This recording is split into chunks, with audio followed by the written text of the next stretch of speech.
Hi class, and welcome to the second presentation for today, right? And I know we covered this last week. We'll talk about cybersecurity governance risk and navigating the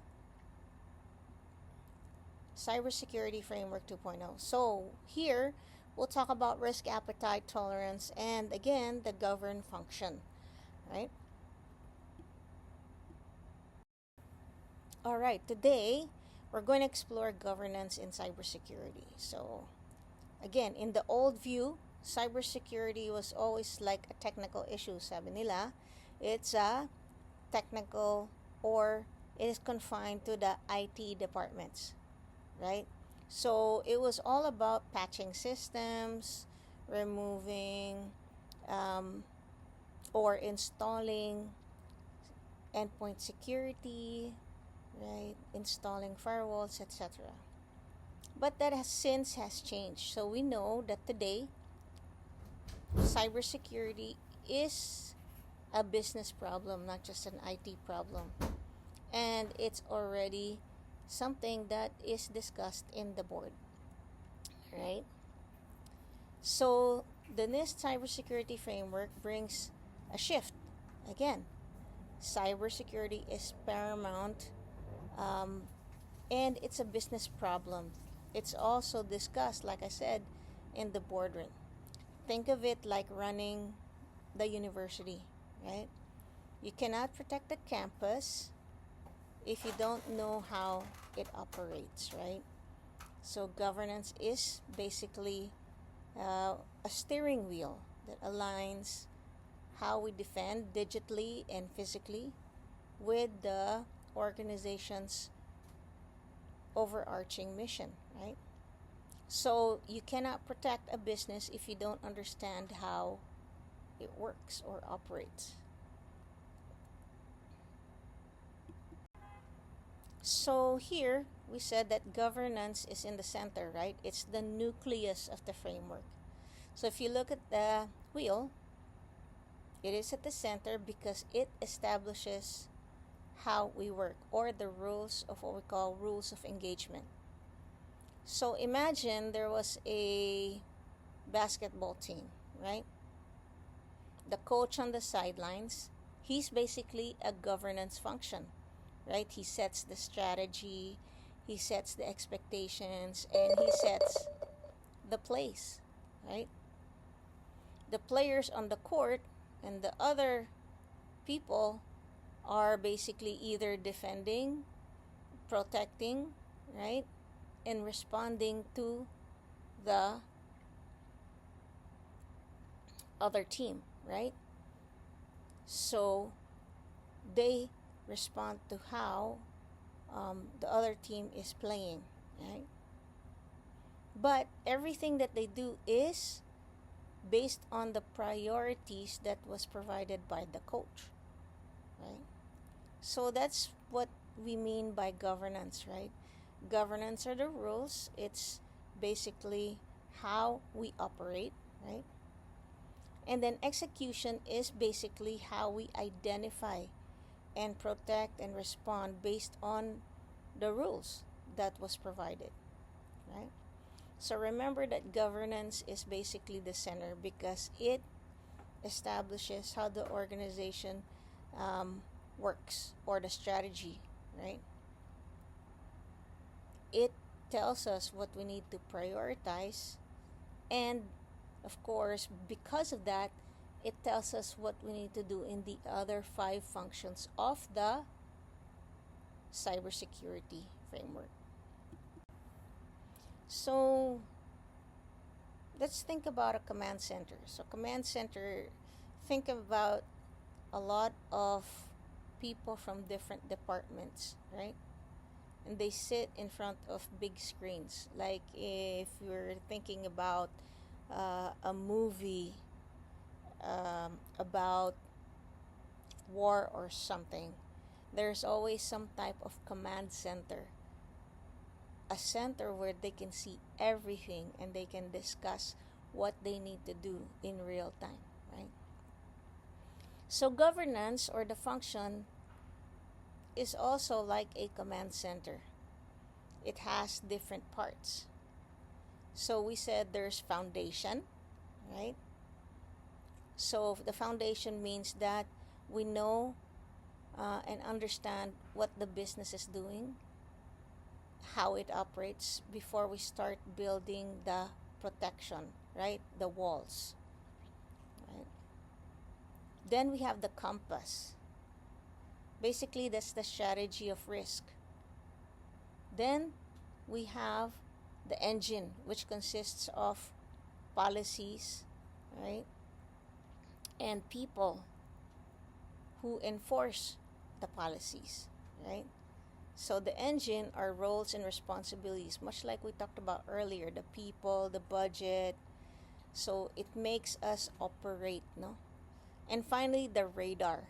Radar is oversight, right?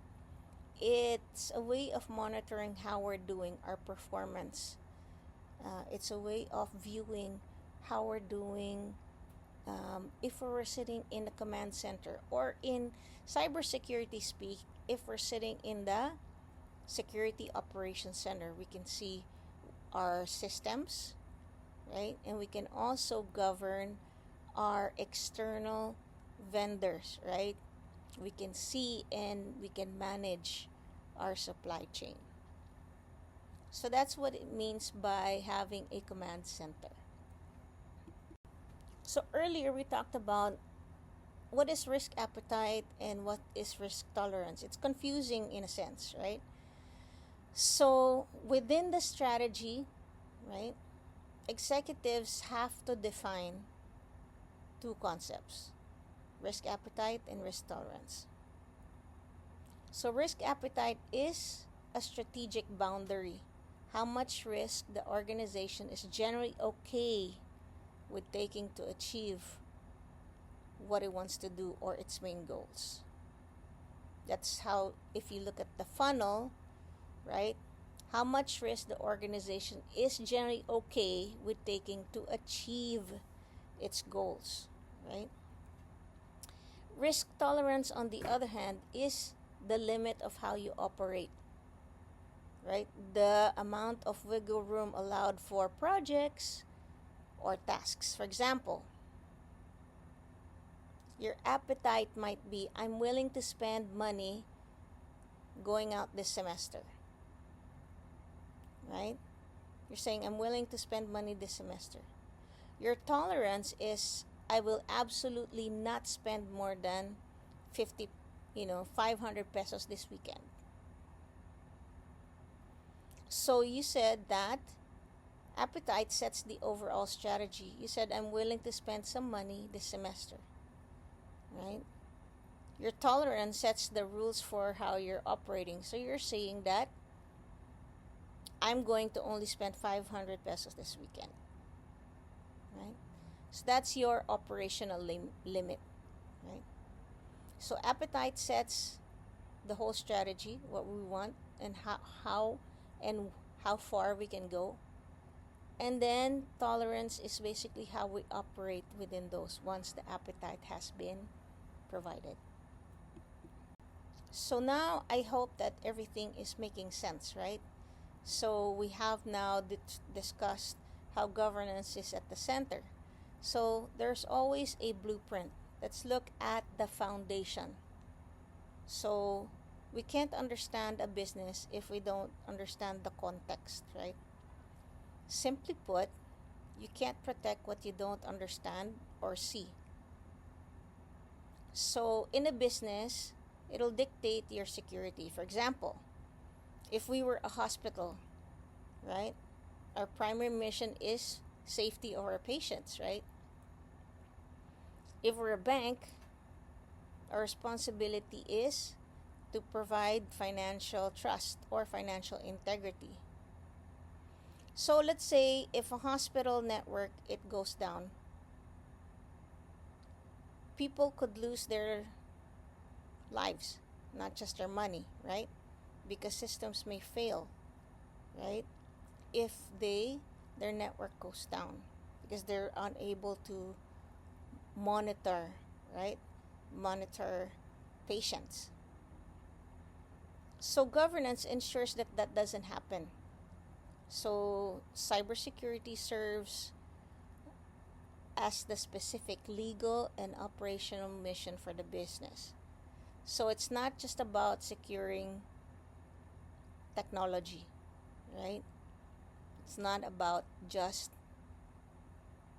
technology. It's also about people and process. There's three things to remember in an organization: people, process, and technology. And cybersecurity touches on all three areas. Okay?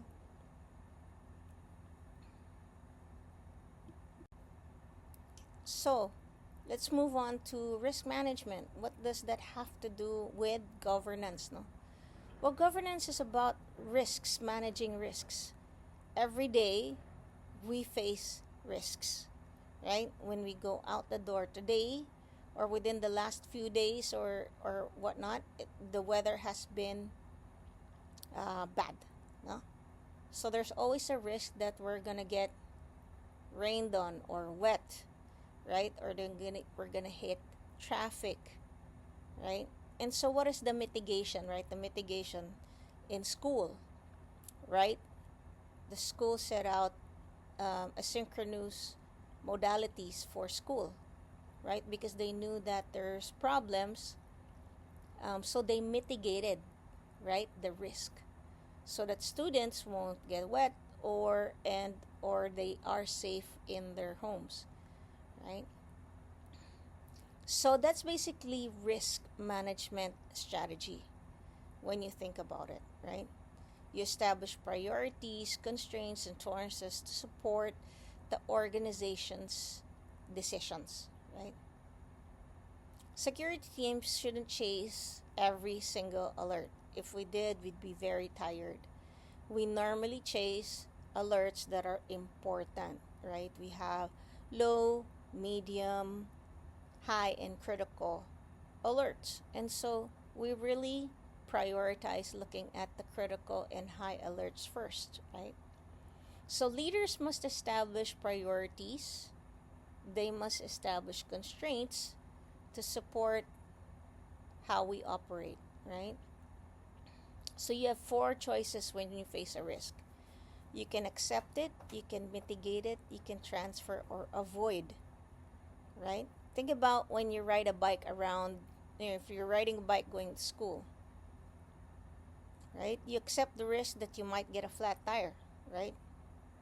But, and you can mitigate the risk of, let's say, if you fall, right? You can mitigate the risk because you're wearing a helmet, right?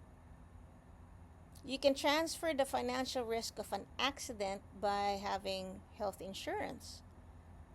Or you can avoid the risk entirely by not riding your bike to school and just walk, right? So that's basically accept, mitigate, transfer, and avoid. So when we say there are four strategies, you're saying accept the risk no matter what, I'll just ride a bike to school, right? Mitigation is, you ride your bike, you have your bike pump, you have a spare tire, and you have your helmet, right? So you can reduce the risk if something should happen. Barely, and when you're riding your bike, do you get insurance, right? And avoidance is really saying that, just leave the bike and I'm just going to walk to school. So that's the four different approaches, right, to risk, right? Security teams, yeah, we said we don't actually chase every single alert, right? Because we know what the organization's risk appetite is, and we know what the tolerance is. So how much are we going to handle? So that's why we say that most security teams will start first with looking at high and critical alerts.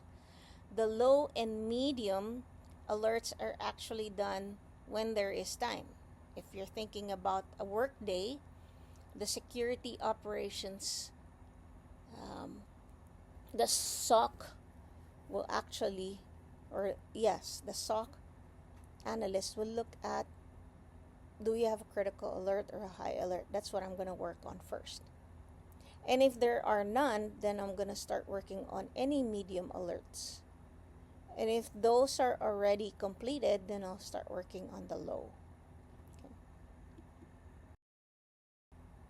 We know that organizations don't operate technically alone, right? They always have people, and they also follow organizations. In every organization, there's always people, process, and technology. So the engine is really policy and people, right?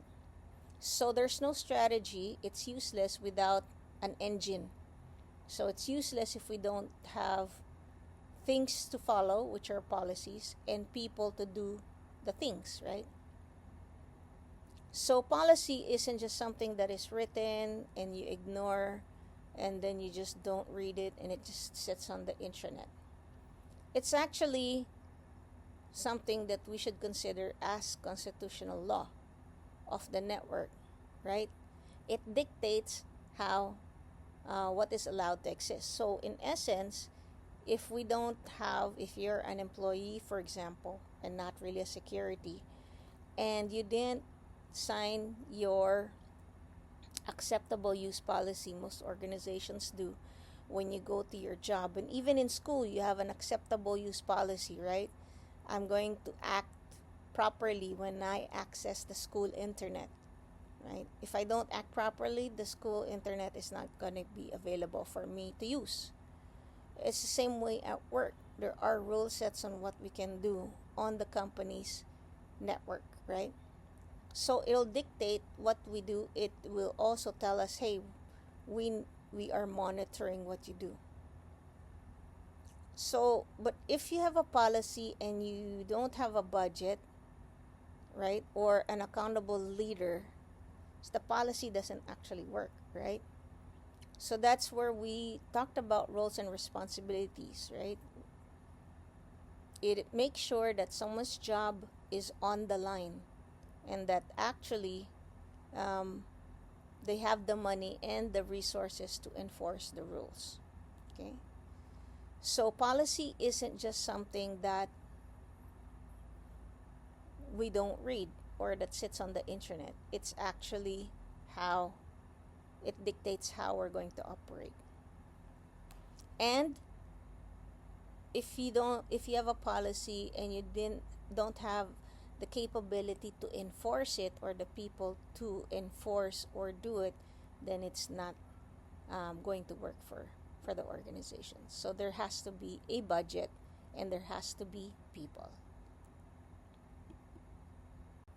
So remember, we talked about bi-directional governance, how information passes from the executives down to the practitioners and vice versa, right?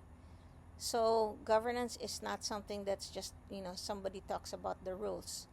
It needs feedback, right? Information, and that's what we call the information elevator, right?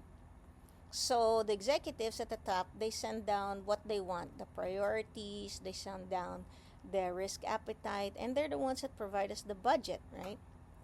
The managers in the middle translate that strategy into operations, right? They manage the profiles that we talked about earlier.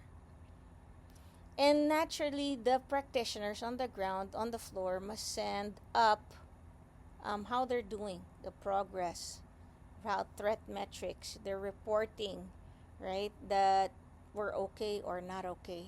And then this allows us to understand our risk profiles, right? So think of it like there's a group project. If the person doing the research doesn't tell the group leader, they hit a roadblock. The leader strategy becomes useless, right? Because he doesn't know there's a roadblock. He thinks everything is okay, but there's actually a problem with the project. So internal oversight. So internal oversight means that we want to make sure that everything is working. It's like we're using a radar. Just think about it as, oversight is like a radar. So it's an internal oversight.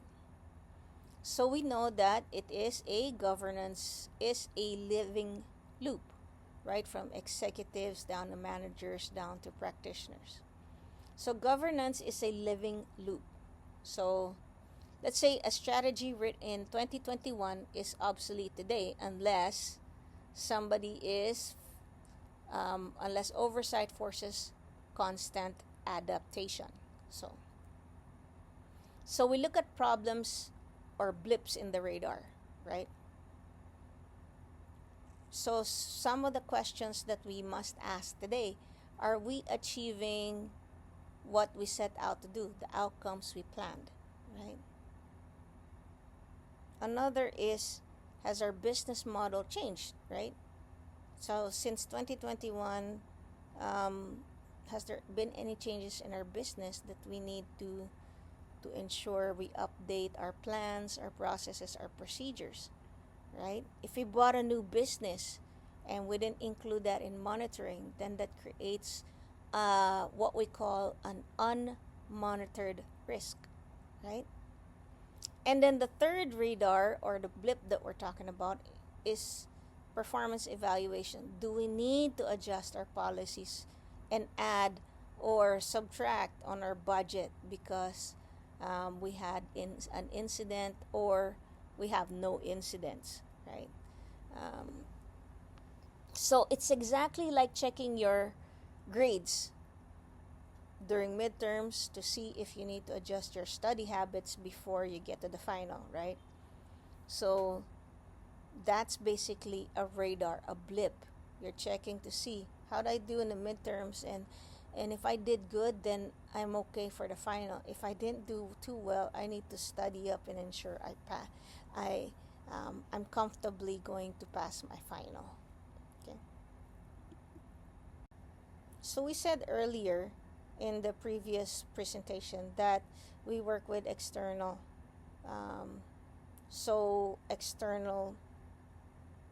organizations. We don't operate in a small vacuum or in a box, right? So now that's what we call a plot twist. You can handle something internal. It's a multi-million-dollar internal defense systems, and you have the perfect policies, you have your executives to buy in on your plan, and then something happens. Your third party, say their payroll software gets hacked, right? So the truth is, your organization or your cybersecurity is only as strong as your weakest vendor, right? Remember, organizations rely on many other organizations or third parties, payroll, let's say technology, right? Networking. Now we move from regular data centers internally to the cloud. So that's a supply chain. So they introduce risks, right? So remember that your cybersecurity is as strong as your weakest link. In this case, it could be a vendor, right? So supply chain risk is also a part of the governance function. So in a perfect world, we always want to control everything. But we also know that we will try to control the uncontrollable. So supply chain risk means that you have to learn to control the uncontrollable. So internally, it's straightforward because we know we have servers, we have buildings, we have direct control. We can configure the firewalls because it's something that we can see, touch, and manage, right? Ecosystem risk involves cloud providers, outsourced service developers. You can't touch those. You cannot configure those servers unless it's a IaaS, right? Infrastructure as a service. Instead, we have to use contracts. We have to bind them legally through agreements, and we have to manage our third parties by checking on them, or what we call audits. So it's like the difference between driving your car and hoping, you know, it's between driving your own car or you get into an Uber, right? And you're hoping that the Uber will get you to where you're going, right? So that's the difference, right? You can drive your car, you control that, but you can also take, in this case in the Philippines, it's a Grab, and hopefully he gets you to where you need to go, right? So that's what we mean by controlling the uncontrollable. So today, most organizations, you hear them speak about supply chain all the time, right? But it has what we call an ecosystem or a map, right? So if you look at the map on the slide, right, look at this ecosystem map. Normally, you can acquire hardware or software. When we acquire hardware and software, we acquire their risks as well, right? So a target organization might have good internal defenses, right? But attackers will target the weakest third party, right? In this case, let's say it's your HVAC vendor, the one that controls your air, or the payroll application, right? The one on the left, right? They can attack that so that they can get into your organization. The HVAC vendor, because they use technology now to manage your air conditioning, right? So, back in the day, there was an organization that had very good cybersecurity, right? And it is one of the top 500 companies back in 2013, 2014. And in any case, this particular organization, although it had good internal firewalls and systems, they had an HVAC vendor, right, that got into their system, that used their network, right? And eventually they got into all the systems, and the systems that actually pay, right? They pay, or they're used for paying clients or customers. And they were able to manipulate, the systems through the network, through the HVAC vendor, because the HVAC vendor was connected to the network and they were not installed, or they were not in a virtual LAN, so to speak, or VLAN. So, right, we can prevent this by firewalls, right? We could have prevented, or the organization could have prevented, by putting in firewalls and putting in VLANs and putting and separating the network for the vendors and the network for the internal. So we know that today, even in the Philippines, HVAC is important, right? And because HVAC can be is part of a network, because they're actually controlled, right? There's a controller, it needs a network, right? That's how everything is done today. Everything has just like your CCTVs, right? So we'll prioritize the HVAC vendors and even the CCTVs as critical third-party providers. And so we're going to bind them by making sure they follow our security requirements when they provide services to us. That's how we can mitigate that system. Okay? So contractual firewalls ensures vendors are prioritized by criticality. So not all vendors, the ones supplying our water, they don't need a security contract, or they don't need an elaborate system. But naturally, the HVAC vendor or CCTVs or payroll providers, those are critical service providers. So we have to bind them contractually, right? We have to put in the necessarily legal mitigating factors so that we are protected. And then the other things is using technology, right? Technology in a sense that we have to ensure that they are properly assigned or properly provided a VLAN or properly installed in the network or integrated in the network. So this is what we call the SCRM lifecycle, right? So supply chain risk management lifecycle, right? The cyber supply chain risk management lifecycle. So managing vendors follows a 4-step process. So first, we need due diligence, right? And risk planning before you sign up with a third party, right?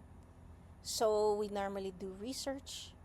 We look if this is a good vendor, supplier, right? And then we also determine their criticality. How important are they to the organizations, right? Actually, what do they provide and how important are they? Payroll providers are important. CCTV providers are important. But if you were to prioritize the two, which one is more important? The payroll provider, right? So there's also criticality we need to put in there. So we need to prepare the more risk planning before signing, right? Before writing up contracts. So that leads us to step 2, contract integration. So once we've identified how critical a third party is, we establish a baseline of security requirements. In fact, over a standard, our third parties need to follow the basic security controls. And there is such a thing called CIS controls. There are 56 basic controls that an organization, any organization, small, medium, large, should have.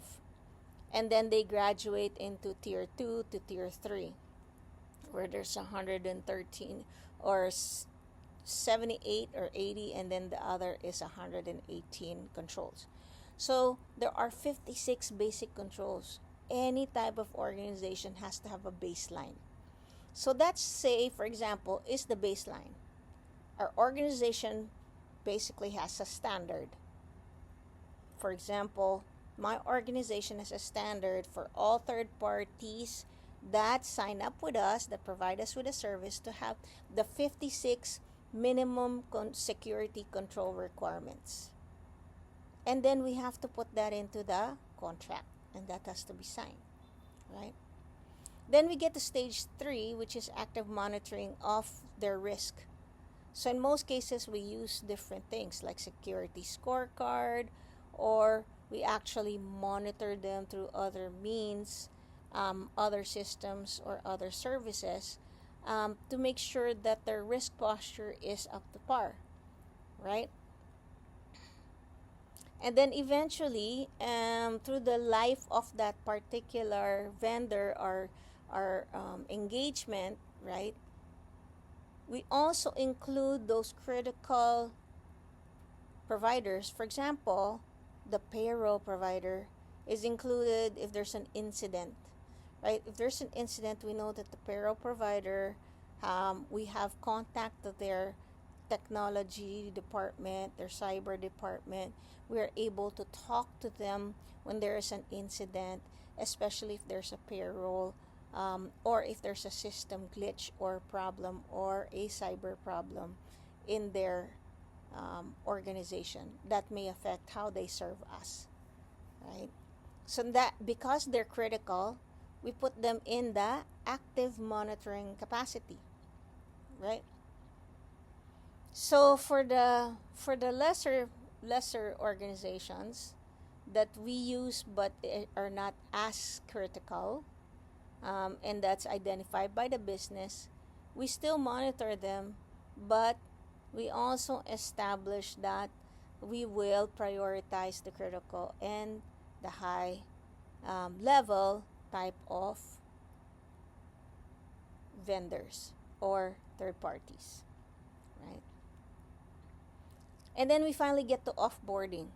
And sometimes offboardings when the contract ends and we just don't turn off the system, right? There's plans to ensure that there's data destruction and that their access to our organization is removed, right? I'll give you an example. There was the biggest third-party supply chain problem that happened. I think it was 5 or 6 years ago, with a company called Merck, right? And Merck, you see them around. They actually transport. Their job is to transport from country to country. They're the logistic company of the world, right? And so one of the key things that happened is there was a compromise in their system or in their organization's network, and it was caused by an off-boarded contractor. A contractor is also a third party, right? It's also a service provider.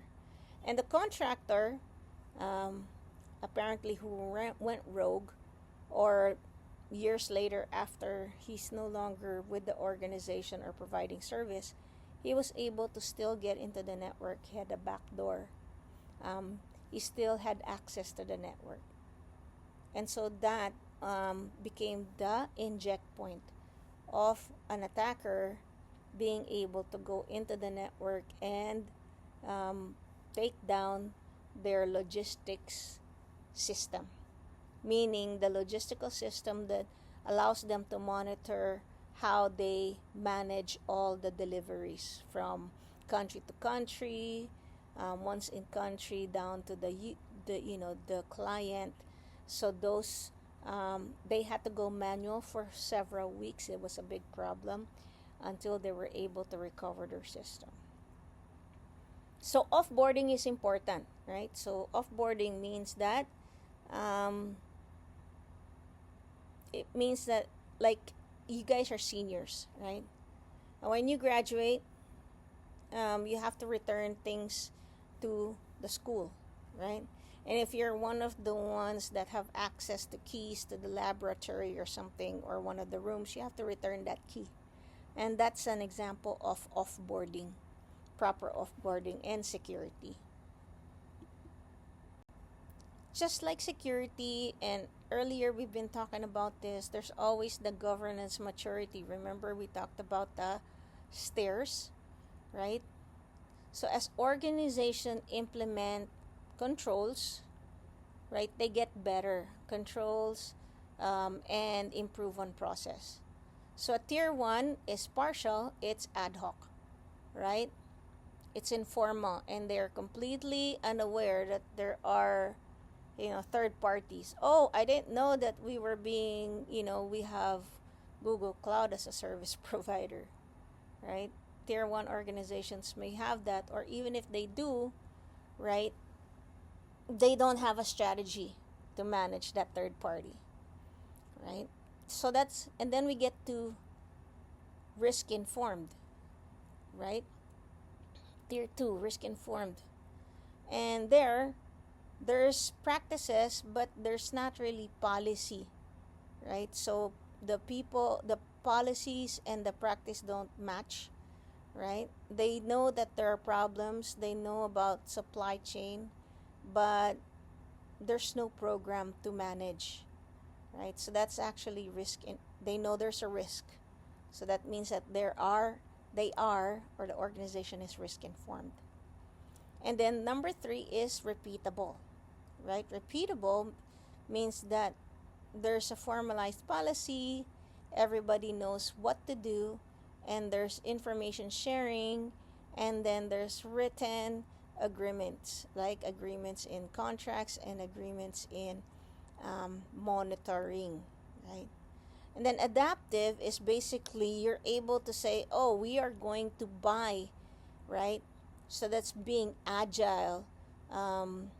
So cyber is budgeted just like financial risk, right? And then there's an ecosystem to monitor your third parties in real time. So that's adaptive. So remember that there's four, right, governance maturities in cybersecurity framework, and that's partial, risk informed, repeatable, and adaptive.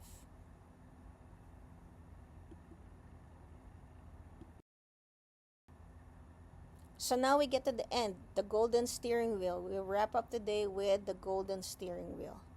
So without governance, all other frameworks or functions will always fall apart because there's nothing to hold it together, right? Identify is just, okay, I know that something exists, but I'm not doing anything about it. And then detect is basically, or protect is that, yeah, I bought antivirus, I installed it, but I'm not monitoring, not doing anything about it. So that's just buying software, but I'm not really maximizing it, right? Detect is basically because I have it turned on, I know that it's actually giving me signals or alerts, but right, for me it's just noise. I don't really understand it. I'm not doing anything about it, right? So respond is just we don't have an incident response plan. If something happens, we don't really have roles and responsibilities. So that's, again, this is the fourth time you're hearing it. Without governance, organizations will not be able to operate effectively, right? That's on the left hand side. But we know that governance establishes the strategy. It establishes the business strategy. It establishes the cybersecurity strategy. So this is where we see rules. We are given the budget, to properly implement security, and leaders are held accountable, right? And then governance extends past not just the organization but in our supply chain, because we have to maintain oversight over those that connect to our network or that provide a service, right? And governance enables coordinations effectively, right, when there is an incident, because we know that we have prioritized our third parties, we've prioritized our systems, so if something does happen, we know exactly what to do to those critical and high areas, systems, and providers, right? So in essence, cybersecurity is not just patching systems, right? It's not IT. It's no longer just technical. It's a requirement for business to be able to operate properly. Okay, that's it for presentation 2. Thank you.